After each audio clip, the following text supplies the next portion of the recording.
Part 3 में आप लोग का फिर से बहुत बहुत स्वागत है। इससे पहले पार्ट 1 और पार्ट 2 का वीडियो अपलोड हो चुका है। आप लोग ने नहीं देखा है तो उस वीडियो को जाकर सबसे पहले देख लीजिए। और उसके बाद इस वीडियो में सबसे पहले आप वीडियो को शुरू से लेकर अंत तक देखिए। उसके बाद वीडियो को लाइक कीजिए और चाहे अनलाइक कर दीजिए, डिसलाइक कर दीजिए। अगर वीडियो पसंद आएगा तो ही लाइक कीजिएगा, वरना डिसलाइक कर दीजिए। अगर आपको वीडियो पसंद आ गया है तो लाइक कीजिएगा, तो साथ में सब्सक्राइब भी कर लीजिएगा चैनल को। तो चलिए फिलहाल यहाँ पर भी प्रश्न देख लेते हैं। यहाँ पर आप लोग वीडियो को पूरा देखिए, उसके बाद पता चलेगा अच्छा है या ख़राब है। आप लोग का टाइम का बहुत बचत होगा। चलिए यहाँ पर आप क्वेश्चन में देख लेते हैं। तो यहाँ पर देखिए सामाजिक विज्ञान का है। तो यहाँ पर देखिए कोलकाता जलप्रपात बिहार के किस जिले में स्थित है? तो कोलकाता कहाँ स्थित है कोलकाता जलप्रपात? तो यह है कहाँ? नवादा में। कहाँ है? नवादा में। इसका क्या हो जाएगा? बी आंसर सही हो जाएगा। चलिए अगला प्रश्न देख लेते हैं। अगला प्रश्न है गठबंधन सरकार बनाने के लिए किस प्रकार की दलीय व्यवस्था की ज़रूरत है? तो किस प्रकार की दलीय व्यवस्था की ज़रूरत है? तो ये बहुदलीय व्यवस्था की ज़रूरत है। इसका सी आंसर सही हो जाएगा। चलिए अगला प्रश्न देख लेते हैं। अगला है भारतीय जनता पार्टी के प्रथम अध्यक्ष कौन थे? तो भारतीय जनता पार्टी के प्रथम अध्यक्ष कौन थे? तो ये अटल बिहारी वाजपेयी थे। कौन थे? अटल बिहारी वाजपेयी। तो इसका क्या हो जाएगा? डी आंसर सही हो जाएगा। चलिए अगला प्रश्न है भारत में राष्ट्रीय आपातकाल की घोषणा कब हुई? तो ये कब हुआ था? ये हुआ था 1975 में। तो इसका क्या हो जाएगा? बी आंसर सही हो जाएगा। चलिए अगला प्रश्न भूकंप केंद्र के ऊर्ध्वाधर पृथ्वी पर स्थित केंद्र को क्या कहते हैं? तो इसको क्या कहते हैं? इसको अधिक केंद्र कहते हैं। इसका बी आंसर सही हो जाएगा। तो आप लोग बिल्कुल वीडियो को पूरा देखिएगा, इसी तरीके से पूरा वीडियो होगा। और ये सीरीज चल रहा है, ये जितना भी ऑब्जेक्टिव होगा 700 800 1000 सारा बताएंगे इसी तरीके से बिल्कुल। चलिए अगला प्रश्न देख लेते हैं। अगला सुनामी संबंधित है। तो सुनामी किससे संबंधित है? सुनामी समुद्र से संबंधित है। तो इसका सी आंसर सही हो जाएगा। चलिए अगला प्रश्न है मलबे के नीचे दबे लोगों का पता लगाने के लिए किस यंत्र का उपयोग होता है? तो किस यंत्र का उपयोग होता है? तो ये होता है इंफ्रारेड कैमरा का। किसका होता है? Infrared camera. इसका सी आंसर सही होगा। चलिए अगला प्रश्न है निम्नलिखित में कौन प्राकृतिक आपदा है? तो प्राकृतिक आपदा कौन है? तो प्राकृतिक आपदा है भूकंप। क्या है? प्राकृतिक आपदा है। चलिए अगला प्रश्न, यहाँ निम्न में से कौन खरीफ फसल है? तो खरीफ फसल कौन है? धान। क्या है? धान एक खरीफ फसल है। ऐसा क्या हो जाएगा? डी आंसर सही हो जाएगा। चलिए अगला प्रश्न है ऑपरेशन फ्लड क्या है? तो ऑपरेशन फ्लड क्या है? ये डेयरी विकास है। क्या है? डेयरी विकास। इसका बी आंसर सही होगा। चलिए अगला प्रश्न है रिजर्व बैंक ऑफ इंडिया की स्थापना कब हुई? तो रिजर्व बैंक ऑफ इंडिया की स्थापना कब हुई? 1935 में हुआ। इसका बी आंसर सही हो जाएगा। चलिए अगला प्रश्न है एशिया और यूरोप के बीच कौन प्राचीन स्थल व्यापारिक मार्ग था? तो कौन स्थल व्यापारिक मार्ग था? तो ये रेशम मार्ग था। इसका क्या हो जाएगा? इसका बी आंसर सही हो जाएगा। चलिए यहाँ पर अगला प्रश्न है चौरी चौरा कांड के बाद गांधी जी ने निम्नलिखित में से किस आंदोलन को बंद कर दिया? तो किस आंदोलन को बंद किया? तो ये असहयोग आंदोलन को बंद कर दिया था गांधी जी ने। तो इसका सी आंसर सही हो जाएगा। यहाँ पर देखिए उल्टा लिखा है, लेकिन इसका क्या सही होगा? यहाँ पर आंसर भी इसका गलत लिखा है। इसका असहयोग आंदोलन होगा। इसका सी आंसर सही हो जाएगा। चलिए अगला अंतर्राष्ट्रीय मजदूर दिवस कब मनाया जाता है? तो अंतर्राष्ट्रीय मजदूर दिवस 1 मई को मनाया जाता है। इसका बी आंसर सही हो जाएगा। चलिए अगला प्रश्न वर्तमान में भारत में कितने केंद्र शासित प्रदेश है? कितने हैं? ये 8 केंद्र शासित प्रदेश है। चलिए अगला प्रश्न देख लेते हैं। अगला है सूचना का अधिकार संबंधित कानून कब पारित हुआ था? तो ये कब पारित हुआ था? ये हुआ 2005 में। तो इसका बी आंसर सही हो जाएगा। चलिए अगला है किसने कहा लोकतंत्र जनता का जनता के द्वारा तथा जनता के लिए शासन है? तो ये किसने कहा था? ये अब्राहम लिंकन ने कहा था। इसका क्या हो जाएगा? बी आंसर सही हो जाएगा। चलिए अगला प्रश्न है पंचायती राज संस्थाओं को संवैधानिक दर्जा किस संविधान संशोधन में हुआ था? किस संविधान संशोधन में हुआ था? तो ये हुआ था 73वां में। कब हुआ? 73वां में। इसका बी आंसर सही होगा। चलिए अगला प्रश्न है भारत में लोकतंत्र की सफलता में क्या बाधा है? तो लोकतंत्र की सफलता में क्या बाधा है? ये अशिक्षा है, अशिक्षा भी है, गरीबी भी है और बेरोजगारी भी है। क्या ये तीनों है? तो इसका क्या हो जाएगा? डी आंसर सही हो जाएगा इनमें से सभी। चलिए अगला प्रश्न है बिहार में रज्जू मार्ग कहाँ है? तो बिहार में रज्जू मार्ग कहाँ है? ये राजगीर में है। इसका क्या होगा? बी आंसर सही होगा। चलिए अगला प्रश्न है सासाराम नगर का विकास कब हुआ था? तो सासाराम नगर का विकास कब हुआ? मध्य युग में हुआ था। इसका ए आंसर सही होगा। चलिए अगला प्रश्न है गोविंद सागर कृत्रिम जलाशय से संबंधित है? तो ये किससे संबंधित है? यह भाखला नांगल बांध। क्या है? भाखड़ा नांगल बांध। इसका सी आंसर सही होगा। चलिए अगला प्रश्न है सर्वाधिक भूस्खलन प्रवण राज्य है? तो ये कौन राज्य है? ये उत्तराखंड। उत्तराखंड क्या है? सर्वाधिक भूस्खलन प्रवण राज्य है। इसका ए आंसर सही होगा। चलिए अगला प्रश्न है यहाँ बिहार का कौन सा भाग सर्वाधिक सूखा प्रवण है? तो बिहार का कौन सा भाग सर्वाधिक सूखा प्रवण है? तो ये क्या है? ये है दक्षिणी बिहार। दक्षिणी बिहार क्या है? सूखा, सबसे अधिक सूखा यहीं पर पड़ता है, दक्षिणी बिहार में। चलिए अगला प्रश्न है, 1871 में कौन सी संधि हुई थी? तो ये हो गया था क्या? फ्रैंकफर्ट की संधि। इसका क्या होगा? इसका ए आंसर सही हो जाएगा। चलिए अगला प्रश्न है, यहाँ पर अगला प्रश्न, 1830 की क्रांति के बाद फ्रांस में किस प्रकार का शासन स्थापित हुआ था? किस प्रकार का हुआ था? तो ये हुआ था संवैधानिक राजतंत्र। क्या हुआ था? संवैधानिक राजतंत्र। इसका बी आंसर सही होगा। चलिए अगला प्रश्न है, भारत में पहली सूती मिल कहाँ स्थापित की गई?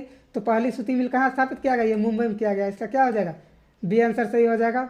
चलिए अगला प्रश्न है, जर्मनी के एकीकरण के लिए कौन उत्तरदायी है? तो इसके लिए कौन उत्तरदायी है? ये बिस्मार्क इसके लिए उत्तरदायी है। इसका क्या होगा? बी आंसर सही होगा।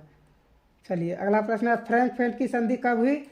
ये कब हुई थी? इसका अभी उल्टा पूछ दिया है इसमें। तो इसका क्या हो जाएगा?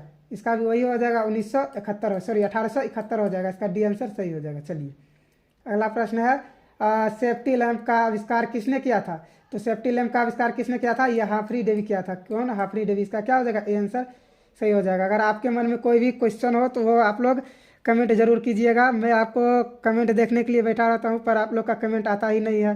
तो ज़रूर हम लोग रिप्लाई करेंगे आपके कमेंट को, तो आप लोग प्लीज़ कमेंट जरूर कीजिएगा। चलिए अगला प्रश्न है, भारत छोड़ो आंदोलन का प्रसिद्ध नारा क्या था?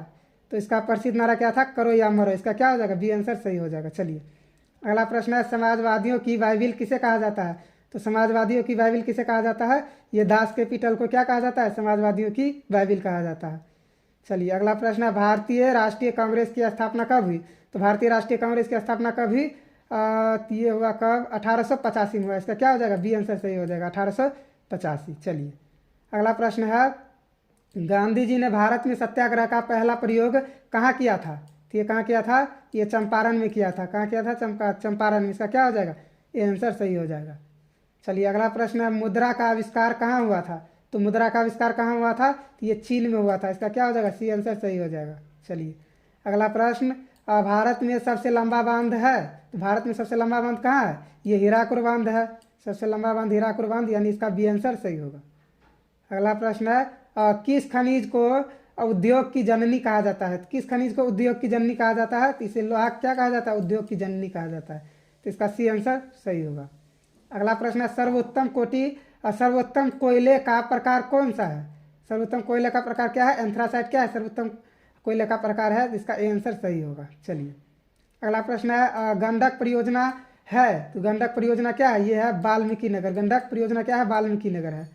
चलिए अगला प्रश्न देख लेते हैं। अगला प्रश्न है, निम्न राज्यों में कौन सर्वाधिक वन क्षेत्र है? तो सर्वाधिक वन क्षेत्र कहाँ है? तो यह है मध्य प्रदेश में। कहाँ है? मध्य प्रदेश में। इसका क्या हो जाएगा? ए आंसर सही हो जाएगा। अगर आप लोग यहाँ तक वीडियो देख रहे हैं तो प्लीज़ वीडियो को स्किप मत कीजिएगा, पूरा वीडियो को देखिए। और साथ में आप लोग को वीडियो तो जरूर से ज़रूर पसंद आ रहा होगा तो चैनल को सब्सक्राइब कर लीजिएगा और फिर जाकर वीडियो को लाइक कर लीजिएगा। नहीं पसंद आ रहा है तो डिसलाइक भी कर ही दीजिए। चलिए तो अगला प्रश्न, कहलगांव तापीय विद्युत परियोजना है? तो ये कहाँ है? ये भागलपुर में है। इसका क्या हो जाएगा? ए आंसर सही हो जाएगा, भागलपुर जिला में। चलिए अगला प्रश्न है, सूखे के लिए उत्तरदायी कारक है? तो सूखे के लिए उत्तरदायी कारक क्या है? तो यह है वर्षा की कमी। क्या है? वर्षा की कमी से क्या पड़ता है? सूखा होता है। चलिए सूखे पड़ता है। चलिए अगला प्रश्न है, बिहार में कौन बाढ़ प्रबंध क्षेत्र है? तो बिहार में कौन बाढ़ प्रबंध क्षेत्र है? तो बाढ़, देखिए वहाँ पर क्या था? सूखा कहाँ पर रहता था? दक्षिणी बिहार में। और यह बाढ़ कहाँ आता है सबसे अधिक? तो ये उत्तरी बिहार में आता है। इसका क्या हो जाएगा? डी आंसर सही हो जाएगा। चलिए अगला प्रश्न है, बोल्शेविक क्रांति बांग्लादेश कब स्वतंत्र हुआ था? तो बांग्लादेश कब स्वतंत्र हुआ था? ये 1971 में स्वतंत्र हुआ था। इसका क्या हो जाएगा? 1971, यानी कि सी आंसर सही होगा। भारत में बफर क्या है? बफर स्टॉक कौन बनाता है? बफर स्टॉक कौन बनाता है? तो ये भारतीय खाद्य निगम बनाता है। कौन? भारतीय खाद्य निगम। इसका ए आंसर सही होगा। अगला प्रश्न है, भारतीय लोहा और इस्पात कंपनी IISCO कहाँ स्थापित किया गया है? तो ये कहाँ स्थापित किया गया है? ये किया गया है वर्णपुर। कहाँ? वर्णपुर। इसका डी आंसर सही होगा। चलिए अगला प्रश्न, मध्य रेलवे का मुख्यालय कहाँ स्थित है? तो मध्य रेलवे का मुख्यालय कहाँ स्थित है? तो ये मुंबई में है। कहाँ है? मुंबई में। इसका बी आंसर सही होगा। चलिए अगला प्रश्न है, कौन राष्ट्रीय जल मार्ग इलाहाबाद को हल्दिया से जोड़ता है? तो कौन जोड़ता है? ये राष्ट्रीय राजमार्ग संख्या राष्ट्रीय जलमार्ग संख्या 1। कौन जोड़ता है? राष्ट्रीय जलमार्ग संख्या 1। तो इसका ए आंसर सही होगा। अगला प्रश्न है, किस आयोग कमेटी ने सतत पोषणीय विकास की अवधारणा प्रस्तुत की? तो ये किसने किया था? तो ये किया था ब्रुंटलैंड आयोग ने। ब्रुंटलैंड आयोग ने, इसका ए आंसर सही होगा। चलिए अगला प्रश्न है, यहाँ है निम्न में पुरानी जलोढ़ मिट्टी कौन है? तो पुरानी जलोढ़ मिट्टी कौन है? बांगर क्या है? पुरानी जलोढ़ मिट्टी है। चलिए अगला प्रश्न है, प्रथम राष्ट्रीय जल नीति कब लागू हुई? प्रथम राष्ट्रीय जल नीति कब लागू हुआ? तो ये हुआ सितंबर 1987। कब हुआ? सितंबर 1987। इसका क्या हो जाएगा? सी आंसर सही हो जाएगा। चलिए अगला है, जिम कार्बेट राष्ट्रीय उद्यान कहाँ स्थित है? तो ये कहाँ स्थित है? तो ये कहाँ जाएगा? ये हो जाएगा उत्तराखंड में। क्या हो जाएगा? उत्तराखंड में। इसका क्या हो जाएगा? ए आंसर सही हो जाएगा। अगला प्रश्न है, भारत का सबसे छोटा जैव मंडल रिजर्व कौन सा है? तो भारत का सबसे छोटा जैव मंडल रिजर्व कौन सा है? तो यह है डिब्रू सैखोवा। कौन सा है? डिब्रू सैखोवा। इसका डी आंसर सही हो जाएगा। चलिए अगला है, Q9 का उपयोग होता है? तो Q9 का उपयोग कहाँ होता है? मलेरिया रोग में होता है। क्या होता है? मलेरिया में Q9 का उपयोग। चलिए अगला प्रश्न, भारत में कितने सार्वजनिक क्षेत्र के तेल परिष्करण केंद्र कार्य कर रहा है? तो ये कितने कर रहा है? ये 18 कर रहा है। इसका भी आंसर सही हो जाएगा। अगर आप लोग को साइंस के वीडियो का भी सीरीज चाहिए इसी तरीके से, तो आप लोग प्लीज़ कमेंट कीजिएगा, उसका वीडियो भी बहुत जल्द आ जाएगा। आप लोग को कमेंट कीजिए और जल्दी से जल्दी ला देंगे साइंस के वीडियो का भी। चलिए फिलहाल तो यहाँ क्वेश्चन को देख लेते हैं।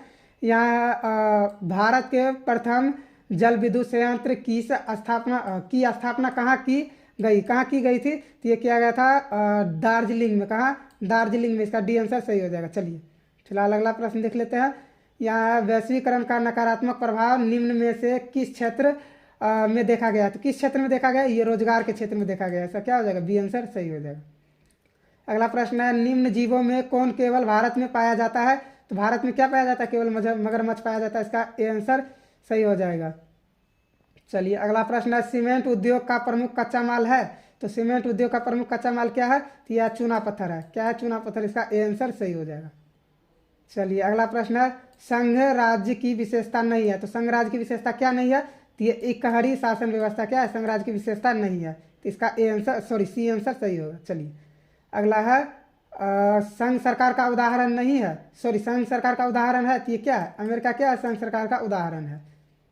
चलिए अगला प्रश्न, बिहार में संपूर्ण क्रांति का नेतृत्व निम्नलिखित में से किसने किया? तो ये किसने किया था? तो ये किया था जयप्रकाश नारायण। तो इसका क्या हो जाएगा? डी आंसर सही हो जाएगा। इस तरीके से आप लोग का बहुत अच्छे तरीके से रिवीजन हो जाएगा। अगर आप लोग पीछे 2 पार्ट जो बनाए हैं पीछे, उसको आप लोग देख लीजिएगा। बिल्कुल इसी तरीके से बताए हैं फास्ट तरीके से, तो आप लोग का समय का बहुत ज़्यादा बचत होगा और समय भी बर्बाद नहीं होगा और रिवीजन भी हो जाएगा अच्छी तरीके से। चलिए अगला क्वेश्चन है, लोकतांत्रिक व्यवस्थाओं ने निम्नलिखित किस मुद्दे पर सफलता पाई है? किस मुद्दे पर पाई है? तो ये राजनीतिक असमानताओं को समाप्त कर दिया है। क्या क्या है? राजनीतिक असमानताओं को समाप्त कर दिया। इसका ए आंसर सही होगा। चलिए अगला प्रश्न है, भूस्खलन क्या है? इसका आंसर आप लोग को कमेंट बॉक्स में देना है। चलिए अगला प्रश्न फिलहाल देख लेते हैं। यहाँ अगला है, महासागर तल के कंपन का परिणाम है। महासागर तल के कंपन का परिणाम क्या है? ये सुनामी होता है, सबको पता है। चलिए अगला प्रश्न, पृथ्वी की सतह पर सर्वप्रथम पहुंचने वाले भूकंप का तरंग है। तो इसका तरंग क्या है? पी तरंग होता है। क्या होता है? पी तरंग। इसका क्या होगा? ए आंसर सही होगा। चलिए अगला प्रश्न है, सुनामी का संबंध है? तो सुनामी का संबंध कहाँ से है? तो ये समुद्र से है। इसका बी आंसर सही होगा। चलिए अगला प्रश्न है यहाँ पर, सुदूर संवेदी उपग्रह यानी क्या है? रिमोट सेटिंग उपग्रह का प्रयोग किस लिए होता है? ये क्वेश्चन बहुत ज़्यादा इंपॉर्टेंट है। ये क्वेश्चन बहुत बार पूछा गया है, इसको आप लोग को विशेष रूप से ध्यान में रखना है। इसका क्या हो जाएगा? इसका आंसर बी सही हो जाएगा, संसाधनों की खोज के लिए। चलिए अगला प्रश्न, और निम्न में कौन भूकंप का सर्वाधिक संवेदनशील नगर है? तो भूकंप का सर्वाधिक संवेदनशील नगर क्या है? तो ये है देहरादून। क्या है? देहरादून। इसका ए आंसर सही हो जाएगा। चलिए अगला प्रश्न है, निम्न में से किसे पिछड़ा हुआ राज्य कहा जाता है? पिछड़ा राज्य किसे कहा जाता है? तो पिछड़ा राज्य बिहार को क्या कहा जाता है? पिछड़ा राज्य कहा जाता है। इसका सी आंसर सही होगा। चलिए अगला प्रश्न है, भारत में वित्तीय वर्ष कौन कहा जाता है? तो वित्तीय वर्ष कौन कहा जाता है? तो ये कहा जाता है 1 अप्रैल से 31 मार्च। इसका क्या हो जाएगा? इसका सी आंसर सही हो जाएगा, 1 अप्रैल से 31 मार्च। चलिए अगला प्रश्न है, काउंट काबूर को विक्टर इनेमुल ने किस पद पर नियुक्त किया? तो किस पद पर नियुक्त किया था? ये प्रधानमंत्री के पद पर नियुक्त किया था। इसका क्या हो जाएगा? सी आंसर सही हो जाएगा। चलिए अगला प्रश्न है, रक्त एवं लौह की नीति का अवलंबन किसने किया था? तो रक्त एवं लौह की नीति का अवलंबन किसने किया था? ये बिस्मार्क ने किया था। किसने किया था? बिस्मार्क ने। इसका क्या हो जाएगा? सी आंसर सही हो जाएगा। साम्यवादी शासन का पहला प्रयोग कहाँ हुआ था? साम्यवादी शासन का पहला प्रयोग कहाँ हुआ था? ये रूस में हुआ था। इसका क्या हो जाएगा? ए आंसर सही हो जाएगा। चलिए अगला प्रश्न है, बोल्शेविक क्रांति कब हुई? तो बोल्शेविक क्रांति कब हुआ था? ये हुआ था बोल्शेविक क्रांति नवंबर 1917, सॉरी बी होगा नवंबर 1917। इसका बी आंसर सही हो जाएगा। तो आप लोग प्लीज़ वीडियो को लाइक कर लीजिए, चैनल को सब्सक्राइब करके हम लोग को सपोर्ट कीजिए आप लोग। तो चलिए फिलहाल अगले क्वेश्चन को देख लेते हैं।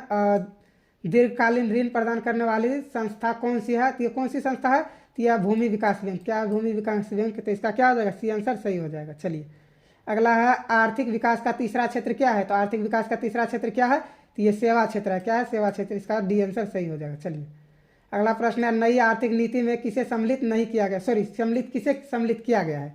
किसे सम्मिलित किया गया है? उदारीकरण को, निजीकरण को और वैश्वीकरण, इन तीनों को किया गया है। तो इसका क्या हो जाएगा? डी आंसर सही हो जाएगा इनमें से सभी। चलिए अगला प्रश्न, उपभोक्ता द्वारा शिकायत करने के लिए आवेदन शुल्क कितना लगता है? तो ये कितना लगता है? ये 1 भी रुपया नहीं लगता है। क्या हो जाएगा? इसका हो जाएगा इनमें से कोई भी नहीं। 0 रुपया लगता है, तो इनमें से कोई नहीं। चलिए अगला प्रश्न है, हिंद चीन पहुंचने वाले प्रथम व्यापारी कौन थे? तो हिंद चीन पहुंचने वाले प्रथम व्यापारी कौन थे? ये पुर्तगाली थे। इसका क्या हो जाएगा? सी आंसर सही होगा। चलिए अगला प्रश्न, असहनीय आज्ञा आंदोलन कब शुरू हुआ? तो ये कब शुरू हुआ? ये 1930 में शुरू हुआ। कब हुआ? 1930 में। इसका बी आंसर सही होगा। चलिए अगला प्रश्न, राष्ट्रीय उपभोक्ता दिवस कब मनाया जाता है? तो राष्ट्रीय उपभोक्ता दिवस कब? 14 सितंबर को मनाया जाता है। 24 सितंबर को। इसका क्या होगा? बी आंसर सही होगा।